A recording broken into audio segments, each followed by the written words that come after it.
जय श्री कृष्ण। जय श्री कृष्ण। बुद्धिमान व्यक्ति जन्म रूप बंधन से मुक्त होकर निर्विकार अर्थात परम पद को प्राप्त हो जाते हैं। कारण की क्षमता युक्त बुद्धिमान साधक कर्म जन फल का अर्थात संसार मात्र का त्याग करके जन्म रूप बंधन से मुक्त होकर निर्विकार पद को प्राप्त हो जाते हैं। जो समता से युक्त है वे ही वास्तव में मनीष अर्थात बुद्धिमान है। 18वें अध्याय के 10वें श्लोक में भी कहा है कि जो मनुष्य अकुशल कर्मों से दोष नहीं करता और कुशल कर्मों में राग नहीं करता वह मेधावी बुद्धिमान है। कर्म तो फल के रूप में परिणित होते ही हैं, उनके फल का त्याग कोई कर ही नहीं सकता। जैसे कोई खेती में निष्काम भाव से बीज बोए तो क्या खेती में अनाज नहीं होगा? बोया है तो पैदा अवश्य होगा।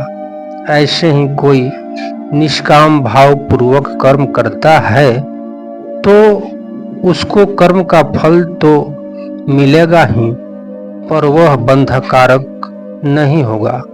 अतः यहाँ कर्म जन फल का त्याग करने का अर्थ है।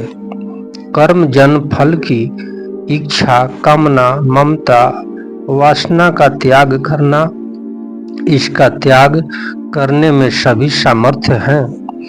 समता युक्त मनुष्य साधक जन्म रूप बंधन से मुक्त हो जाते हैं।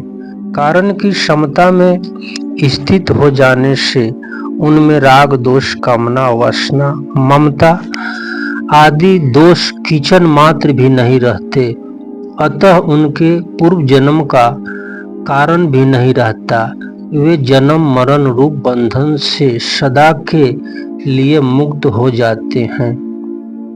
अमय नाम रोग का है। रोग एक विकार है जिनमें किंचन मात्र भी किसी प्रकार का विकार न हो, उसको अनामय अर्थात निर्विकार कहते हैं। समता युक्त मनुष्य लोग ऐसे निर्विकार पद को प्राप्त हो जाते हैं। इसी निर्विकार पद को 15वें श्लोक के 5वें श्लोक में अव्यय पद और 18वें अध्याय के 56वें श्लोक में अव्यय पद नाम से कहा गया है। यद्यपि गीता में सद्गुण को भी अनामय कहा गया है, पर वास्तव में अनामय निर्विकार तो अपना स्वरूप अर्थात परमात्मा तत्व ही है, क्योंकि वह गुणातीत तत्व है जिनको प्राप्त होना होकर फिर किसी को भी जन्म मरण के चक्र में नहीं आना पड़ता।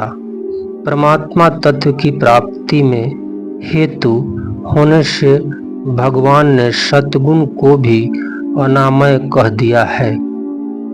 अनामय पद को प्राप्त होना क्या है? प्राकृतिक विकासशील है, जो उसका कार्य शरीर संसार भी विकासशील है। स्वयं निर्विकार होते हुए भी जब यह विकारी शरीर के साथ तन्मय अर्थात संबंध कर लेता है तब यह अपने को भी विकार मान लेता है, परंतु जब यह शरीर के साथ माने हुए संबंध का त्याग कर देता है तब उसको अपने सहज निर्विकार स्वरूप का अनुभव हो जाता है। इस स्वाभाविक निर्विकारता का अनुभव होने की ही यहाँ अनामय पद को प्राप्त होने कहा गया है। इस श्लोक में बुद्धि युक्त और मनीष पद में बहुवचन देने का तात्पर्य है कि जो भी समता में स्थित हो जाते हैं वे सब के सब अनामय पद को प्राप्त हो जाते हैं, मुक्त हो जाते हैं। इनमें से कोई भी बाकी नहीं रहता। इस तरह समता अनामय पद की प्राप्ति का अचूक उपाय है। इससे यह नियम सिद्ध होता है कि जब उत्पत्ति विनाशील पदार्थ के साथ संबंध नहीं रहता तब स्वयं सिद्ध निर्विकारता का अनुभव हो जाता है। इसके लिए कुछ भी परिश्रम नहीं करना पड़ता, क्योंकि उस निर्विकारता का निर्माण नहीं करना पड़ता, वह तो स्वयं स्वाभाविक ही है। क्यों है प्रविष्ट भाव? कर्मों में योग क्षमता की कुशलता क्यों है? इसका कारण ही पद से इस श्लोक में बतलाते हैं।